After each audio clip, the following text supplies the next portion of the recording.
And we're back to Mackin with Miles. I am live at the freshest studio with my co-host, DJ Livio G. Do what you do. Wagwan, my brother. Wagwan.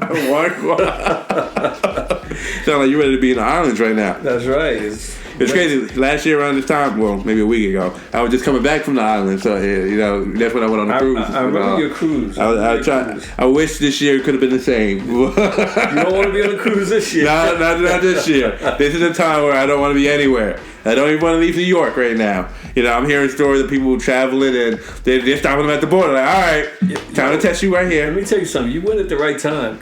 Oh, yeah. A little later? I'll probably still be in the sea right now. I'll probably still be stuck in the sea. I heard some things about there was some horror stories. There was horror stories. I've seen videos of people just like, I'm going to just jump off the boat. Fuck it. I'll just drown. I can't do this anymore. Never mind, I'm 50 stories on this shit, right? Miles away from everybody. Wow. But, I pray to all those people who probably still stuck out in the sea and can't come back yet. There's still people out there. I hope not. I really do hope not. Folks that work on the cruise ship. Oh, they're done. They're done. They're not going anywhere anytime soon. Yeah. So praise out to those people. It's interesting to see how 2020 is dismantling everything for everybody. Like, no matter what industry you're in, no matter what skills you got, nobody was scathed. Nobody's safe this year. Nobody's safe. And if it haven't happened to you yet, brace yourself. It's coming. Should I say scatheless? Right. Everybody's. It is coming. Like, me, I'm big on going to the movies and everything like that. So I'm always interested in seeing, how things been panning out since the movie's been reopening and stuff like that. And people are going back. They are. But, they're quick to say, all right, this movie sold out. Nobody can come in this room no more. Oh, I was about to ask you that was a question I was about to ask you. Mm-hmm. Is how is it in regards to social distancing when you're in the theaters? You know what I mean? Because let's face it, the guy next to you is like a seat away. Right. Well, not exactly. Because of social distancing, they have to space them out. So, like, earlier today, I told you I went to go see the new Godfather. Well, not the new Godfather. It's the same Godfather from 30 years ago. Okay. But it was the re-edit of Godfather Part 3, called now The Godfather Coda, The Death of Mackin And I sat right in the middle. Should have named it Godfather Part Edit. Right. Edit 3.1. Edit 3.1. That's what he should have. Because it was basically the same movie. They just rearranged certain scenes and, took out some scenes. But it's the same movie. It didn't change. Still found appreciation for it because, of course, I was just born when the movie came out. So it's nice to see it on the big screen. But, I'm literally in the middle of the theater. And, the closest people next to me is all the way down to the left, another person all the way down to the right. How is that possible? It's a movie theater. What they do? 25 people in to see a movie? Yeah, literally. Like, if there's 65 seats, and maybe only 25 people in there right now. Like, and so they're not making their money. Like, they're not filling those seats. I legit, when I walked into the theater today, so it was a group, like, usually they had a group of, I guess they were a disabled family. Maybe it's the movie you went to see. Huh? It could be the movie, because not everybody was going to go see Godfather. Who the hell is going to see that? But it was pretty packed for a Saturday afternoon. Yeah, it was packed with 25 people in the theater. Compared to what I've been seeing before, going to the movies, it was pretty packed. Usually there's like 2 or 3 people in there. For Godfather, I was pretty shocked how many people were in there. Like, oh, now granted, it was nobody under the age of 25 in there, or even under the age of 30 maybe. Yeah. But, it was all, the whole back row was just a group of I don't want to call them handicapped, but, disabled people, and they were definitely making noise throughout the whole movie because, not to make fun of anybody, but they're not all there, so they don't realize, hey, you're supposed to be, gotta be quiet in the movie, So, as the movie's going on, you got Al Pacino like, we just pull me, I'll throw it out, and then pull me back in. The guy goes, in the back, like, come on, bruh. Like, come on, please. You don't want to say nothing to nobody. Just like everybody got to enjoy the movie. But the one thing that made it hard is when the disabled kids started coughing in the back, and you can literally feel the tension in the audience. Everybody was like, "Oh shit, we got to drag this kid out." What'd you do about your popcorn? Oh, I started covering my popcorn and everything. I was like, "Hold on, you're not coughing on my food now. Hold on," So that I will say is a little nerve wracking if you do want to go to the movies now. Is the fact that you gotta be on your P's and Q's the whole time. You can't just sit there and enjoy the movie. Somebody start coughing, you start panicking. Thank God for home theaters. And it's crazy because now home theaters may be where it's at. So, as we're saying, it looks like home theater is where it's going to be at for quite some time. Because HBO, Warner Brothers, I should say, just announced that its whole 2021 slate will be releasing on HBOMax at the same time they're releasing theaters, starting with Wonder Woman this month. So, the same time you see Wonder Woman on HBO Max, you can see it in theaters. You know, I'm going to test it out. I'm going to go to the movie theaters, watch the movie on my phone while I watch it on the big screen, and I'll let you guys know if it's for real or not. Only you. Listen, I called this one about 10 years ago when streaming became the thing. Exactly. When Blockbuster came out with the whole streaming thing, I was like, yo, you know what? Theaters has got to make the change. I said the theaters, the studios got to make the change. Right. This is the wave, it's the future. Right. You know what I mean? I felt like, yo, they should have done it back then. Mm-hmm. You know, they were holding back technology. Right. And you cannot hold technology back. Right. And guess what? COVID forced their hands. You know what I'm saying? But you know, there's some places that don't have great Wi-Fi and stuff like that, so DVDs and theaters still have a place in certain locations. Well, let's face it. You know, I think what they were afraid of is just the fact that, you know, they would lose the theaters. Mm-hmm. I don't think the theaters, the theatrical experience is something that you desire, right. Something that you want. Mm-hmm. So I don't think that's, you know, granted, yeah, it may, you know, curtail some of their you know, the actual revenue that they do make from theaters. Right. Some of it might be lost, but I think there's an audience for theaters. There's always going to be. There will definitely always be. It's not the same feeling. It's not the same feeling. You know. Maybe I'm just an old relic here. You know. Nah, we're both relics. But you know, it's a good date. Right. You know what I'm saying? If you're 18, 25, whatever, yo, you know, let's face it. You know what I'm saying? This is a perfect way to take a chick out. Even more than a date, but it's a perfect reason to get out the house. You know what I mean? I could have stayed home and watched Godfather. The re-edit of Godfather drops on Blu-ray 3 days from now. Yeah, I could have just waited and watched it on Vudu if I wanted to. No, but that shit was already available. Yeah, that shit was already available in general. There was a Godfather 3 in existence already. Yes, exactly. Yes, but what I'm saying, you know, the experience of seeing it on the big screen, you know, to see an original Al Pacino movie, not the recent Al Pacino straight to DVD movie that we've been getting, to see an original classic Al Pacino on a big screen. Bro, I love you. You're a rare breed. Strange individual when it comes to this kind of shit. all my filmmakers, my thespian actors, they know what I'm talking about here. There's some things you just gotta experience on the big screen. You know what I mean? Now, granted, I do enjoy movies on my phone the same way I can enjoy a movie on the big screen. Especially if I got my headphones on so I can really hear the proper sound design. I'm fine. I'm good. But you know, you can't replicate that theater experience. You know, that theatrical experience. Yeah. The smell of the popcorn. Right. The guy next to you, like, you know, talking on his cell phone, pissing you off, all that good shit. You know what I mean? I get it. And I'm really big on hearing the audience throughout the movie. Like, if I can't hear the audience, or at least feel the audience, it's different. You know, this is where I agree the most with you about. I remember seeing Empire Strikes Back, and maybe it was just the fact that, you know, this is, you know, coming off of the first, you know, off the trilogy or whatever, and everybody was psyched. Right. And when every character made it onto the screen, everybody like cheered. Right. You know what I mean? Like, can you imagine that? Right. You know, pops on the screen 20 minutes into the movie. It was a social engagement. Yeah, you know? it was. That's the one thing I think the only reason why movie theaters will still be around, because you can't get that from home. Yeah, especially if everybody's anticipating. Right. Prime example. So recently I went to go see True to the Game, you know, based off the books by Terry Woods, which I said Terry McMillan, you know, but Terry is one of those, you know, urban drug. I fell in love with the drug dealer books. Okay, you know. So I'm watching the movie and I'm thinking to myself, you know, this is in Levittown too, so I'm just like, yo, nobody's gonna be able to come to see this movie. You know, this is all the way in Levittown. Who the hell is coming all the way out here to see? I mean, granted, I went all the way out there to see the movie, but I'm like, who else?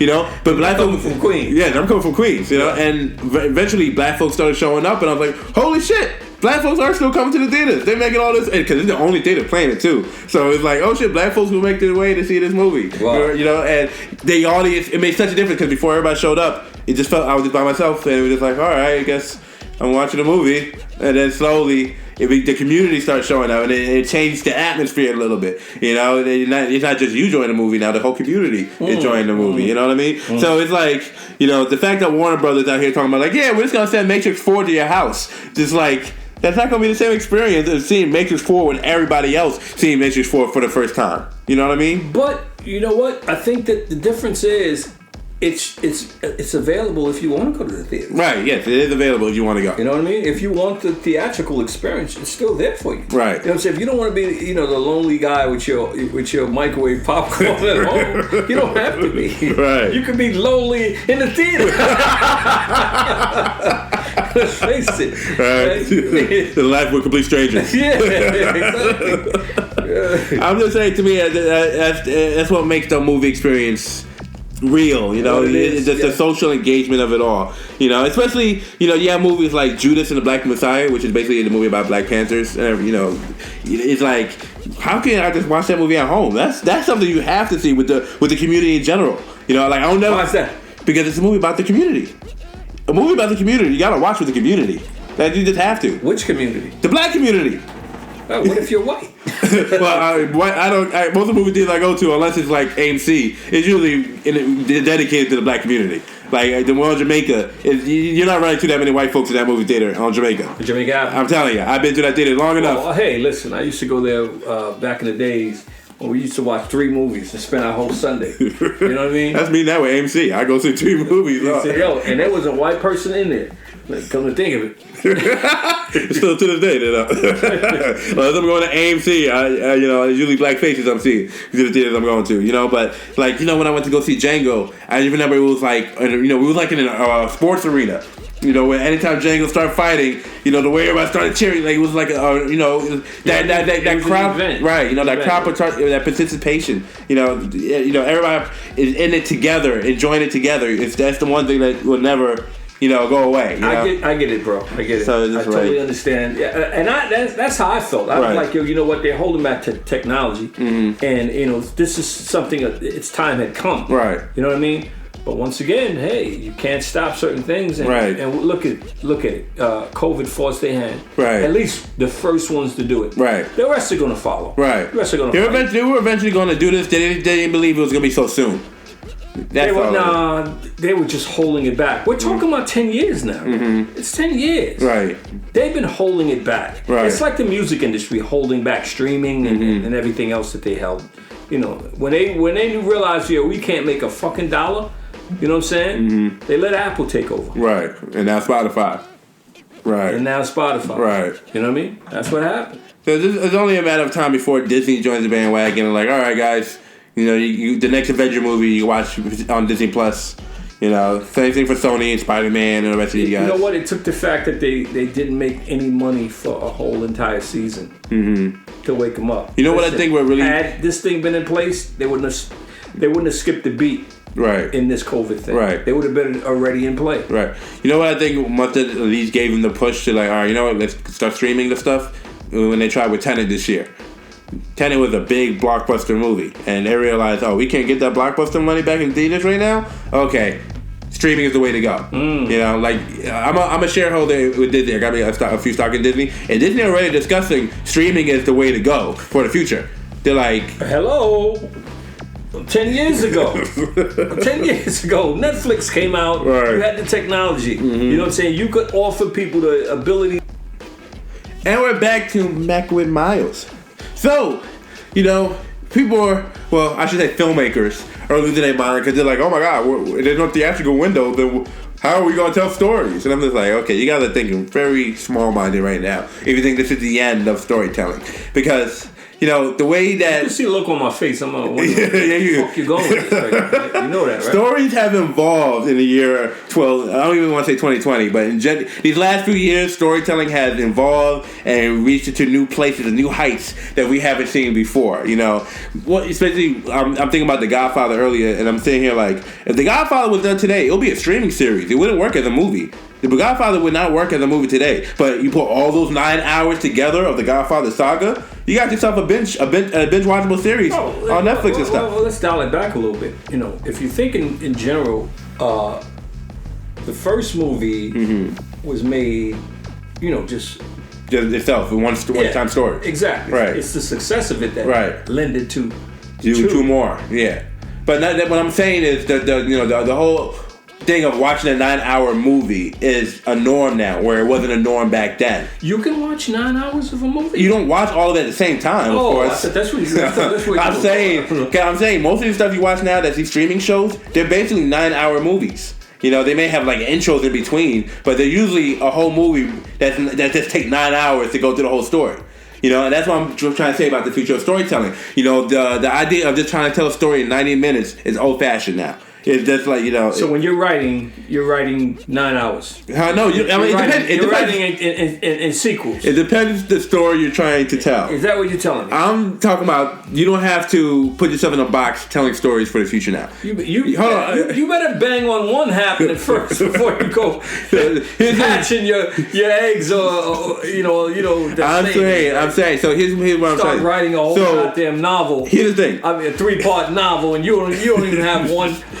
Depending on the platform, most of these, whether it's YouTube, Netflix, this and that, it's all about retention, audience retention right now. The longer we can keep you on this app, the better. You know, so these. I agree. You know, so these. I agree with that part. So these apps and these networks and studios that are now focusing on being streaming services and stuff are trying to figure out how do we keep people watching? How do we keep their attention on? So a 9-hour programming will be one of those ways, or you can have a story going on for 9 hours. But that's just one way. We're talking visual arts here. If you could do VR is a new thing right now that people are not tackling right now. Mm-hmm. You do a whole story where you just keep the VR headset on the whole time and you can be just lost in that world. We don't, I've seen great examples of it, but it's not there yet. Or even AR technology, or augmented reality. Do you know what that is?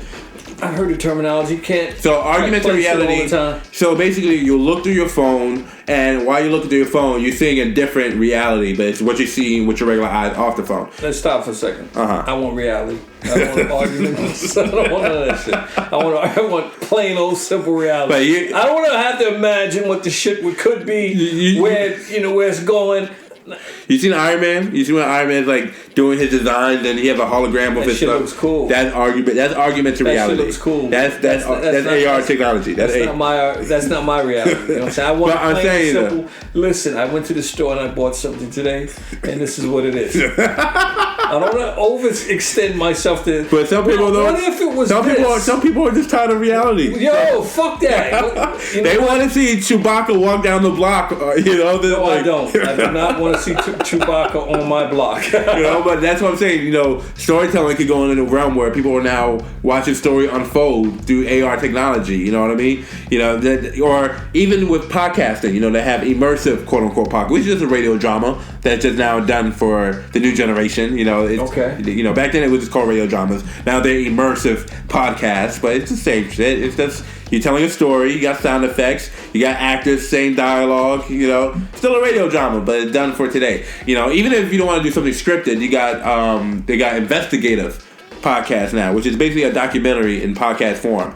One I was listening to recently was it was called Running from Cops, and it's the behind the scenes of the show Cops and how they fucked over so many people on that show. They arrested people that they know wasn't guilty or anything, but they needed good content, so they're like, all right, we'll let you go if you sign this release form. Dumb shit like that. Welcome to Cops. So what? Welcome to Cops. Well, yeah, basically, and that show's off the air now. Of course. Welcome to law enforcement. Right. Law enforcement and show business. Exactly. They arrest folks all the time. Right. But and figure it out later. Not that. We can't do this. Yeah. We can't lock him up because he didn't want to sign a release form. That's messed up. But I didn't know about that until I heard the documentary on a podcast format. You know what I mean? Mm. So I'm looking at the future of storytelling. I'm just like, if you have a story to tell, there are ways to tell stories. You don't have to rely on making a movie. You don't have to rely on doing a novel. Comic book, video game. There's so many different ways in 2020, especially to tell stories. All right. So how do I tell a story that's not one of those conventional ways you just explained? I just told you. You can do one through an immersive podcast, radio drama, where you can tell have the story being told through audio form. You can even do sketches or short little, or what do you call it? I've seen stories being told in 5 seconds when Vine was a thing. Like people were doing full-blown productions in 5 seconds, and it give you a whole story. Like this one, I'll never forget this one. So there was a family, right? So the car, you know how the back of a car has like, you know, there's like the family, it's a family on board, and you have like the stick figures of all the family members on the back of the car. You ever seen those things? No. You never seen those things where there's like baby on board or something like that on the back of somebody's car? I've seen baby on board. Right. But so you never seen the one with the family? No. So so they have ones where it's a family. So you see a mom, son, daughter, this, that, or whatever. And somebody did a short film where it was a close up of the car, of the back of the car with the family. Then somebody takes off one family member off, and the camera pulls back, and then you see it's a whole family dressed in black, and then you realize they just came from a funeral. And like they did a whole story in 5 seconds,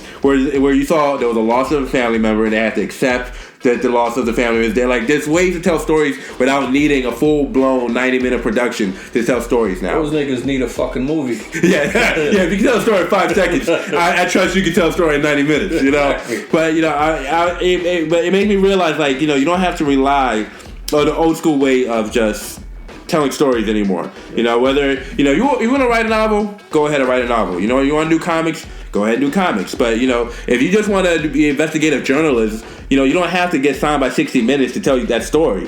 Go ahead and start an investigative podcast so you can tell that same story.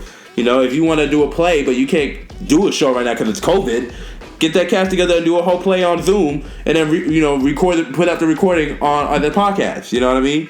You know, you want to do some stuff in virtual reality? Virtual reality?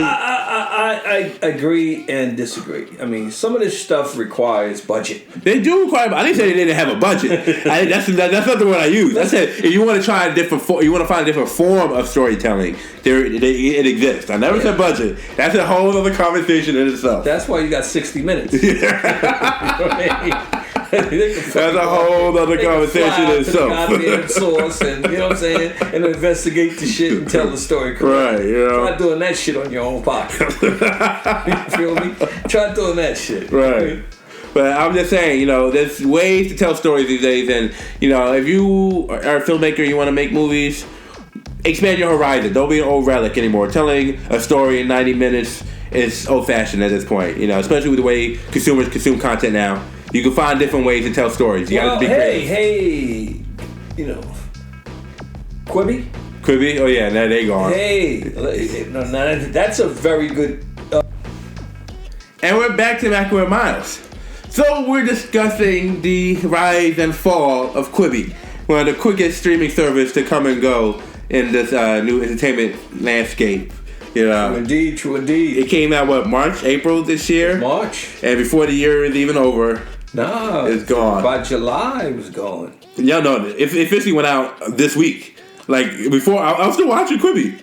Oh, well, they already pulled the plug. Yeah, but they pulled the plug by the summertime, but just this week, they officially turned off the servers. They turned the servers off. You can't even get on the app no more. Okay. And which it was sad because I was just enjoying one of their shows on there. It was like the show, but you know the new type of programming where it's like the story's being told, but it's on the smartphone the whole time. So like you see the text messages and you know the response, and then the person go on live and talking face to face. All that was involved in it. Yeah, you know, and so they had an immersive experience. Yeah, it was a great experience. So like you flip your phone, you're watching it from the character's phone, but then you turn it sideways, you see it from the movie camera point of view. No, I understood that part of it. Yeah, it was amazing. It was amazing. Yeah. You know, but not all the programming was like that though. Only selected programmers were like that. Some of the programming, right? Was like that. Which where they made a mistake. All of it should have been like that. And I think probably would have worked better if everything worked that way. But the one thing I did enjoy about Quibi was the idea of telling a story that would have been a 90-minute movie and just breaking it down into parts and making a show out of it, where every day you got to come back and watch the rest.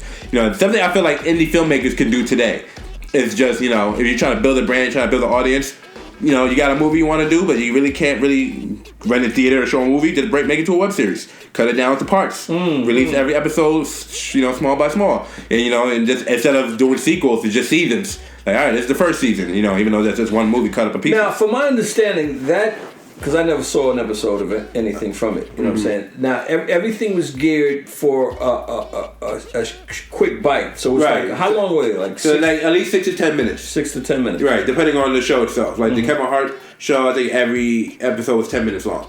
You know, and Kevin Hart was doing it was a movie. It was a movie, but it's cut down into pieces. Yeah. So once you got one piece of it, you watched it. You could come back and watch the next episode, story, next story, such and such. Okay, it sounds like they were onto something. I think what they messed up was the platform. They have to educate people on this platform instead of putting it on another platform people already are, known and used to, like a Netflix or YouTube or this or that. Well, I did see something somewhere where it's, what's his name again? Jeffrey Katzenberg. Mm-hmm. Felt like he blamed the whole thing on COVID. Right, which is not, it can't work that way. You know what I'm saying? He blamed it on COVID. COVID would at least helped you if that's the case, in my opinion. Because everybody else is doing great. Well, no, he was saying that the whole point of it was planned for traveling. Right. It was planned for people who were commuting. Right. And the fact that they weren't commuting for those first 3 months or first 4 months, the revenue from subscriptions really didn't happen. I think their projections were, don't quote me, like 7 million or something. They only did like 700,000 or something, or a couple 100,000, such, you know what I'm saying, subscribers. And the biggest problem they had was only mobile only. So at the beginning, you can I think that might have contributed a lot to it. I think the fact that they didn't have it on any other platform besides just mobile. Right. Maybe they should have, because they had the power, they had money. Right. Could have been on Apple TV. Could have been on they had Roku. serious backing and could have been on Amazon Fire. If nothing else, I know they marketed the shit out of that shit. Oh yeah, people knew of it. I certainly did. But then again, you can't gauge something sometimes. Certain things sometimes by your own perspective of it. Right. You got to take the layman person. You know what I'm saying? There's a lot of people probably who never no clue. They didn't have a fucking clue what the hell it was. Right, what the hell the Quibi? Right. Matter of fact, your brother, I had to explain it to him. Right. You know what I'm saying? I'm like, yo, this is what it was. We had a discussion, and he's like, yeah, I don't know what the fuck it was. And they never explained it to me. Right. I said it was there. Right. You know what I mean? But everybody had access to it, but yeah, it never conveys to everybody until it's like really, really mainstream. Right. You know what I mean? So, he might have a point. Right. I think it was just the platform itself, because one good example was Snapchat does their own original series now. Where they're Snapchat originals. Will Smith got a show on there now called Will From Home. Kevin Hart Dial it back, Snapchat? Snapchat, yes. Has original series. Has original series. This is the way of the future. Everybody's doing this. Even Tinder is having their own original series now, where you can watch a Tinder show on Tinder. Branded content is the way of the future. There's going to be a time where nobody's pitching to studios or TV networks. Only going to be brands at one point. Where you're just going to be pitching your shows to brands. Because why would brands pay $1 million to be just one product placement or something? Fans only? Yeah. That'd be an OnlyFans, But yeah. No, fans only? We're going to flip it. But it's like, why would they want to just be the one product placement out of 100 where they can be just the main product placement for the whole production? You know what I mean? Like Uncle Drew, what I told you about with Pepsi. Pepsi did that whole Uncle Drew movie. All you see in that whole movie is Pepsi products. The whole movie. Gatorade in the background. Pepsi in the background. If it's not a Pepsi brand, you're not seeing it in that movie at all. You know what I mean? So I feel like that's going to be the way of the future with all these other brands. But what I was trying to say with Snapchat, they had a show called Dead of the Night. It was like a zombie show. One of the Dawn of the Dead style series or whatever. And every episode, every day, I wanted to go back and see the next episode because it was just so captivating. Fans only?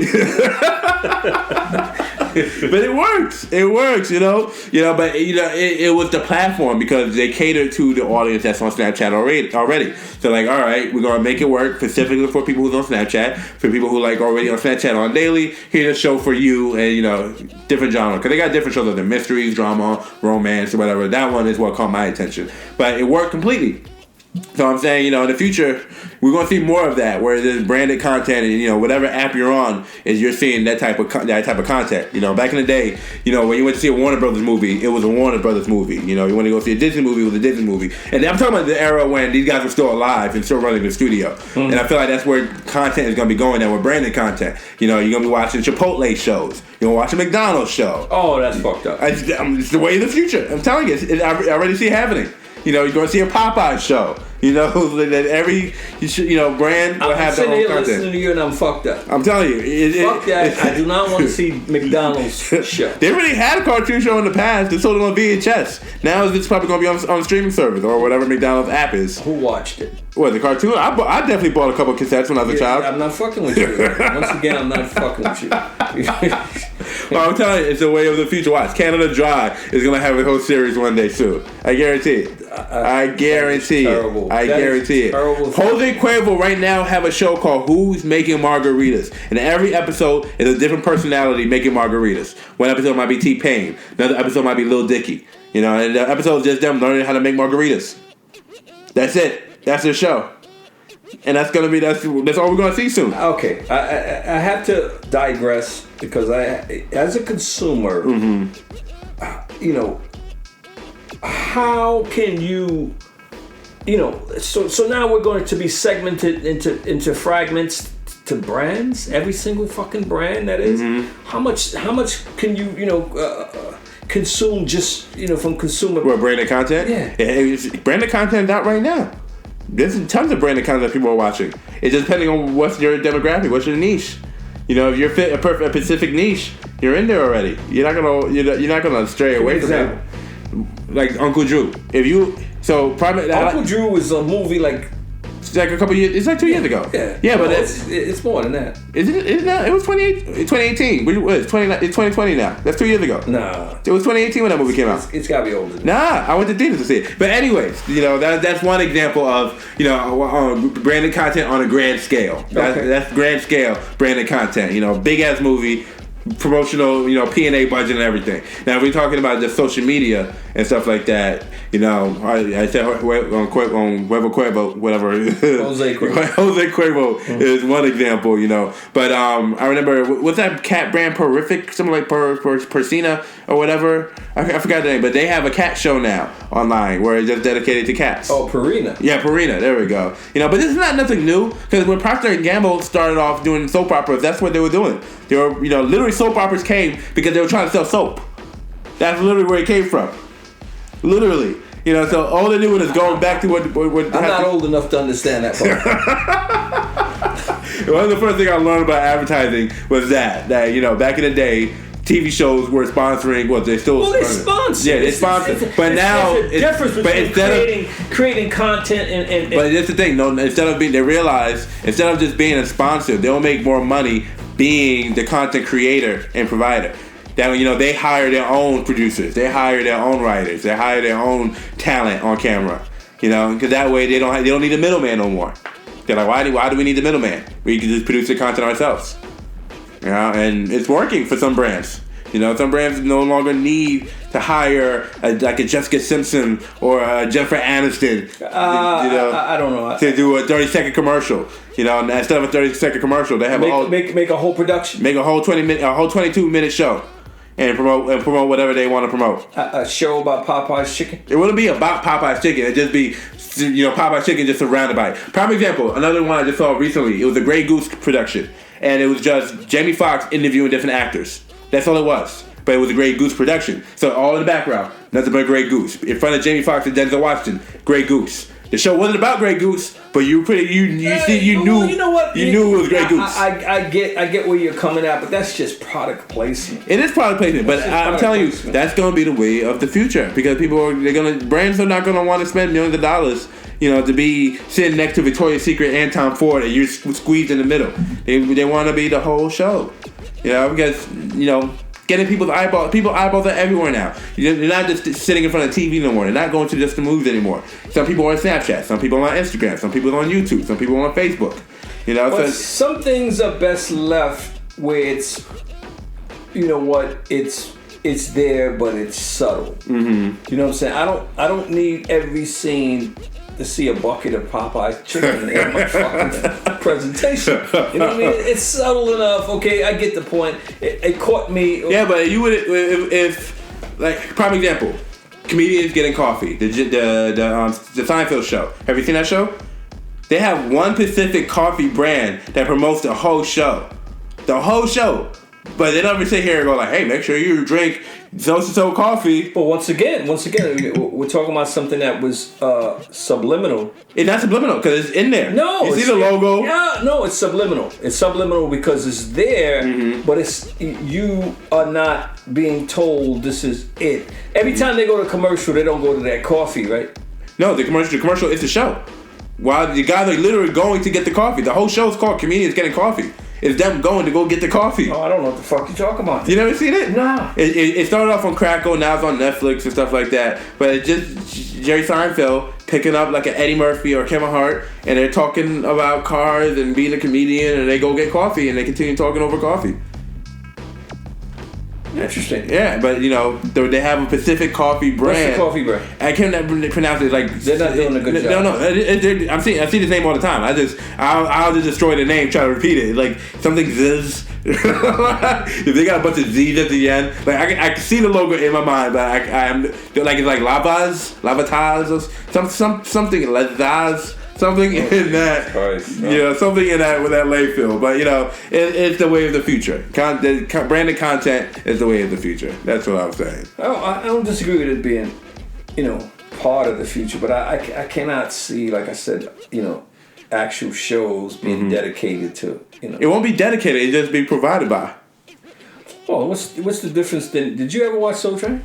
Yeah, I did watch Soul Train. You watched, well... I seen the reruns. Reruns. You weren't around for the... Not the originals, no. Johnson & Johnson products. The fucking I seen the video. I seen videos though. Like I saw one video where Frederick Douglass would show up. That was the original of what we're talking about right now. You know what I'm saying? Frederick Douglass show up with some Afro sheen. Every single, yeah. Right. Every time you went to commercials, boom, blatant. Yeah, but see, the thing is, back then they would have to cut the commercial. Where now the programming is the commercial. You don't have to cut to the commercial because you're already in the commercial.